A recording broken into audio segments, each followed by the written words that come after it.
Chris, what does the milestone mean to you? Have you had much chance this week to reflect on the milestone?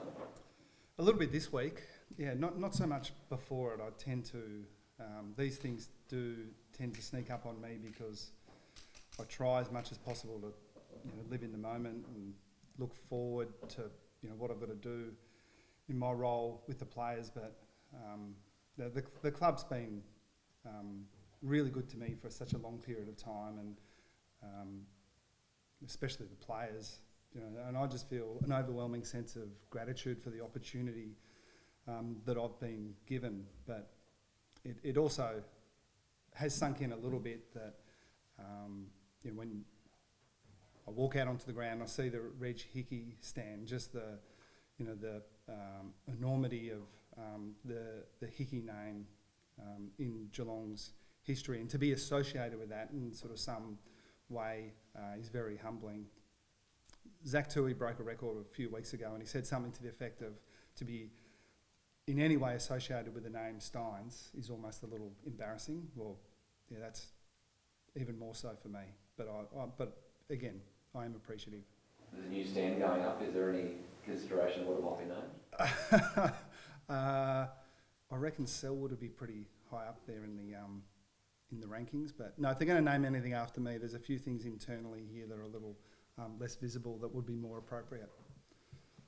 A toilet maybe, or something like that. The achievements obviously speak for themselves whilst you've been coach, but just longevity of coaching. Do you have an appreciation to get to this number? Obviously you've lived it, how hard it is to stay up and be good and be motivated for this long. Yeah, I do, because it's a relentless job. And well, I think one of the nicest things that someone has said to me over the last week or two is that when I started, there was a level of expectation around what was still possible at Geelong, and it's felt like that's never ceased. And the people that have spoken about that, kind of emphasise that they've been in positions where that hasn't been the case when they've coached. So to have longevity in that environment is something that I'm proud of. But again, it's been built off the club and the players and the whole big group of people. And I just consider myself fortunate to have been shaped by a group of people that have had that attitude that things will get hard, but we're not going to give up and we're not going to roll over. And it's really, I think, in some ways, sort of appropriate for where we are in our season. I've never, in my time at Geelong, had at the top of my priority list that we need to stop our players from getting overconfident. And we're certainly not in that position now. But there is a level of confidence that if we get it right, we're a real chance to do some good things this year.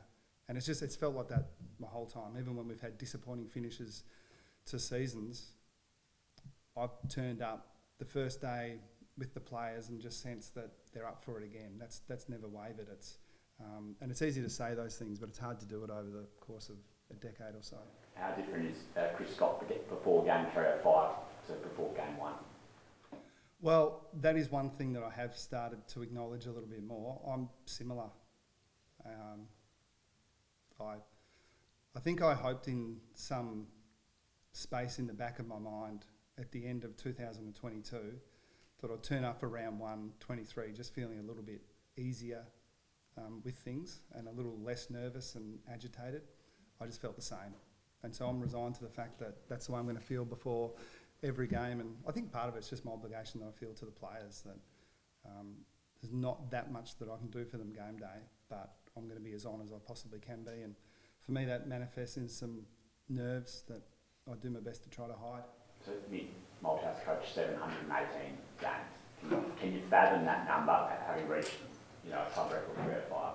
No, but I think one of the reasons that I'm still here is that I haven't allowed myself to think too far ahead, and I've never really considered, even I don't really understand what this term means. It's probably different to different people, but I've never thought of myself, and I still don't think of myself as a career coach. I just try to get the next bit right, and if it makes sense to keep going, then I will, and the moment it doesn't, I'll move on to something else. And hope that I can look back and say that was an important part of my life and I was okay at it, but it was never completely what defined me as a person.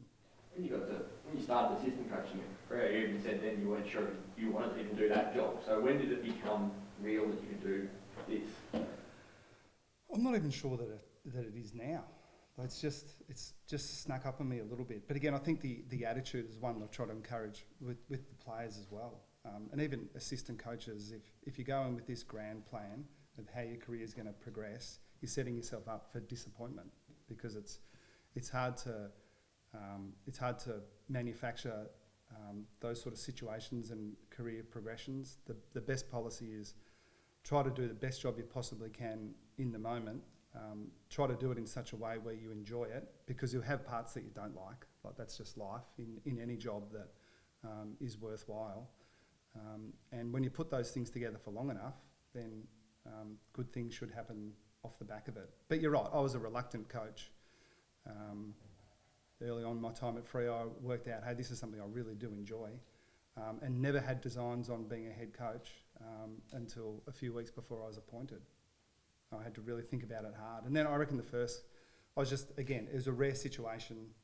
I've talked too long about myself already, but to go back, it was a rare situation where a head coach is appointed at 34 into a club that's got its act together and still had some quality on the field, albeit some older players that were going to finish at some point. But the most common situation is a club needs a new coach because there are a whole lot of problems. Again, I was very fortunate to be in that position, but I think it also helped me like it because it wasn't as brutal as it can be in the early stages for some coaches. Garth, Chris spoke about the obligation he feels like he had to the players. How have you felt that from your perspective and just that daily objective for Chris to bring that through the players? How have you seen that? Yeah, there's definitely a sense of that and a respect that the players have, because I know Scotty's spoken openly about how relentless coaching is, and I definitely agree. I truly believe that he is here for us, and he thinks he's the best person for the job. And in a tough role, he's been a real, I guess, pillar for this club, and he's pretty good at deflecting and talking about how good the club's been to him. But I think he's, over the last 13 years, he's really been the one to kind of guide us. In terms of the journey you've been here for all of it when you were drafted, is there one or two things, and obviously the premierships stand out, but is there one or two things that you'll take away from your time with Chris that we might not see that stand out to you? Yeah, I mean, the success is great, but I think the way that Scotty's kind of gone about his business the whole time, the integrity that he carries, the way he encourages us to play our footy and live our lives. I've got a clear memory kind of after the 2021 prelim, where we were pretty down. We just had probably one of the worst losses of my career, and the way he kind of backed his players in again to go again when everyone was kind of a bit down and out was probably one of the most special things that I remember about, Scotty's time here. Just while we're on you, can you just give an update on the foot and where it sits in terms of your training? It's already on the track today, and where you're at in terms of your progression to getting back to match fit?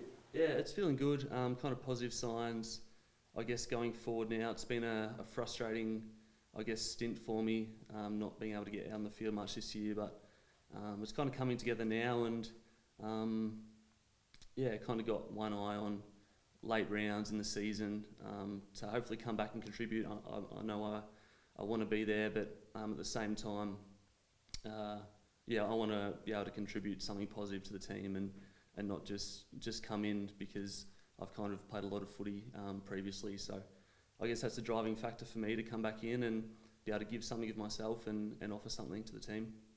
What have your contributions been like off the field as you have gone through rehab and have gone through the recovery side of things? How have you sort of looked after the young midfielders coming through? Yeah, it's been good. I've actually, in a way, enjoyed the process. I've been realistic about my injury. I've been frustrated. Don't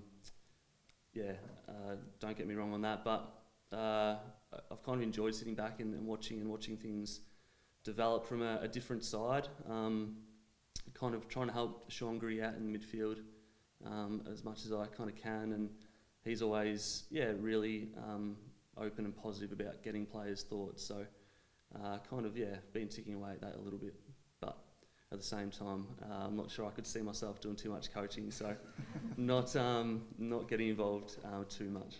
Cam, can I just ask you about the freedom you're talking about there? That was Optus Stadium? Over in Perth. So was it, when you talk about that moment with Chris, was that in the change rooms at Optus Stadium after the game, or was this later down the track when you're back in?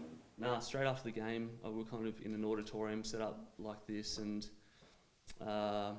things didn't go our way, and we'd kind of been knocking on the door for a while, and we got pumped, plain and simple, and we were kind of like, a lot of thoughts go through your mind after a loss like that, and you might skip ahead to like, are we ever going to do it, that kind of thing. But I remember Scotty kind of saying like, let's just get our act together, and starting now, walk out of this room, we'll learn something from the game, but we're looking ahead to next year now, and turns out the following year we did it. I saw you sort of nodding along when Cam first brought that up. Chris, like, does that stick in your mind as an important moment? Yeah, it does. Cam and I have had a few over the years. It's nice having him here because we walked into the club pretty much on the same day. I was appointed quite late in the piece. It was October. It was around about the draft. Remember, Cam coming in as our second pick in that draft, and even the year before 2020, up at the Gabba, we played in a grand final, and Cam was an emergency in 2011, and we had a few really brief kind of conversations that I wouldn't normally share, but it's kind of like I did feel like he really deserved it. It's been a long career, and he's been so good for this footy club. Like, this is a moment that we should take, and it didn't work out for us. And then at the end of 21, the easiest thing to do was to feel sorry for yourself and blame everyone other than us for where we were. And again, it's something that I've been proud of. It wasn't Churchillian, but it was a situation where, again, we had a choice. We've never turned up our toes as a footy club. If people expect us to do it now, let's surprise them. And it's nice when it actually works out. But again, if it didn't work out for us last year, I'm still confident we would have had another crack. And there will be times in the future where it feels like the odds are against us. I tend to think that's when we've been at our best. You've always coached differently to what a lot of people have. But where did that philosophy come from? They are for do things differently, take different approaches with your players. I think in simple terms, it's a product of being open to collaboration with a large group of players and people. So we've always involved our senior players in our decision making to some extent. It's always been clear that they don't get the final say, the same way I don't get the final say. But for example, when we've brought in players from other clubs, we've always talked to our senior players about how we should manage that. And I think it's been quite powerful for us that we've been really clear on a couple of things. One, we'll always tell you the truth when it comes to this stuff. So for example, if we're talking to 31-year-olds and we're saying, look, it looks like we're going to be rebuilding from here and it's going to be a tough couple of years, we'll be honest with you and tell you so you can make a decision. But if we say we're going to have a crack and you guys commit to us, then that's what we'll do. And again, that's not something that I've driven necessarily as an individual. That's just been a collective view that we've come to. I guess if I could highlight anyone, I've really enjoyed working with Stephen Wells over the years. He's been a really close ally, but there are parts of the game and list management that we've seen differently over the journey, and he's been really influential in sort of shaping the way I think, and hopefully a little bit in reverse as well. But I think that's an example of how we've worked. It hasn't been a group of people that all think exactly the same way and we come up with this plan and it's just sort of smooth sailing. And Wellesley, as much as anyone, was the one that helped me with the idea that, and it's more complicated than this, but in principle, let's just do the very best job we can sort of this year. And yeah, we've got to think ahead, but let's see how good we can be and then work it out at the end of the year and make another group of good decisions after that. And that sounds simple when you say it in this forum at this time, but it hasn't been the model across the AFL for the last couple of decades. You know, there is this assumption that the footy cycle is a non-negotiable, and it's a truth. And Wellesley was always one that sort of, I guess when I started, I was kind of like, yeah, it's you can't argue that that's the case. And Wellesley said, I'll argue against it. Just in terms of this week, how do you go about getting a reaction from your midfield group, given how convincingly they were beaten last week? Have you got any things you can turn to find a reaction in there? Yeah, look, I think the most important thing here, and again, this is the way we tend to do things, is not overreact to 1 week. If we'd been poor for 6 weeks, or we've been poor over a number of years, then clearly we would have changed things. But we've got a lot of faith in the group that we've got, I don't mind saying it does extend to the point where if you have a bad week, you've got some credits, and we'll back you in with our plan because you have been good over a long period of time. So it's not shying away from the fact that we were poor last week, but we're really confident that they can bounce back. Again, the 2 weeks prior to that were pretty good. There's always specifics with different opposition, and we rate the Fremantle midfield highly, as we should, because we only need to look to the last 2 games that we played against them to be clear on what they're capable of against us. So, yeah, there's no need for wholesale changes in our view. Certainly no need in our view for sort of extra short-term inspiration to play a little bit better. Just back our method and do it as well as we can. You spoke earlier in the year about the premiership swagger of players playing up to the billing of where they sit in the standing of the competition. Are you still looking for that in some respects into what you've seen in the last sort of 8 weeks, probably since you made those comments? Yeah, I think there has been a little bit of a move towards sort of what I was asking for in that sense. And really, just as a refresher, it was a response to the idea that, and I get it, when you win a premiership and you're not going that well the following year, the logical conclusion is they must be a bit complacent. And our view was that it was the opposite. We were actually being a bit too passive.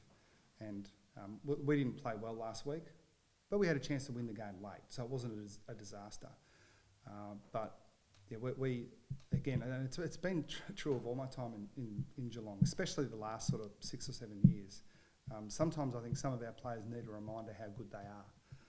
And then that's why we have some confidence that if we do reach those levels, that we're going to be hard to beat against anyone anywhere. But there's always that balance, isn't there? Because if we focus too much on the way we played through the midfield last week, we would be too down on ourselves and too negative. So just looking for that balance. 3-time Stewart in the midfield last week. Is he now midfielder going forward, or is that just you had to? No, look, I think he could. I mean, there's no doubt he could play there. There are some guys that are specialists in their position or their region of the ground. The only reason not to play Tom in the midfield or forward is that he's such a good defender. But yeah, it's been a bit of a challenging year for us in terms of personnel. We haven't quite had that continuity. Cam's really at the forefront of that, with Paddy Dangerfield missing a little bit. That combination is really important to us, and there aren't many players that have the attributes that Dangerfield and Guthrie have, but Tom Stewart might be one of them. So it is something we're going to think about a bit more. Salva left out for a 3rd week. Do you think that opens the door to him exploring, given he's out of contract, and exploring the market a bit in the current climate of where he sits in the side? Yeah, no, I don't think that the situation at the moment has much influence over that. And I've got to say, we don't really look at it as him missing out for 3 weeks. We did manage him out of the first week, and as it's sort of fallen, it's a bit rare for us that we manage a player and he doesn't come straight back into our team. But I'm on record. I don't mind saying again how highly I rate him and how important I think he could be for our future. It's a difficult situation when you're a key position player because there aren't many spots in the team, and we would love to be finding a way to continue to play him at the moment. But because he's not playing this week, doesn't shake our confidence that he won't be in the team next week. And we do have a plan that we don't sort of talk about too much publicly, but the most important thing to communicate is how good we think he can be for us. And we try not to think too much in terms of, the gossip that happens around player movement and stuff. It's such a huge part of the game now in the media, and I get that it's interesting to talk about. I actually find it interesting to talk about when it doesn't involve our club as well. But I just try not to get, too caught up in it. And that's been the instruction from our list management. And again, one of the things I think Geelong's done well over the years, we're clear when it comes to our roles and responsibility. I have influence, but I've never had the final say on list management, and I don't want it. So their instruction to me has been, do what you think's right in the moment, and we'll communicate with our players around what the long term means. And that's freeing as a coach. Just a broader one, the AFL Guilds said today that they're going to go ahead again with the Yarra River cruise during the grand final parade. And I hope you can be there again, but No, we're up for it. just reflecting on that, have they made the right call? You've had a few. What did you make of last year's experience? They could have made me do cartwheels down Burke Street if I knew we were going to win a premiership. If we get there, we will do whatever they ask us to do. It'll be a good problem to have. But I thought the boats were okay. I'll be happy to do them again this year, yeah. Didn't you like them? No, we loved it. Okay. Good vision. Yep. And just finally, Zach Tui wasn't out there from your selected side. Any issue or concern around him? Yeah, well, he will play, but he just had a little bit of a cold. So I'd describe it as kind of post-COVID abundance of caution. But they've assured me that he'll play. Now, I shouldn't say that because it could go downhill and something changes and you'll say that I misled you. That wouldn't be true, but that's my information.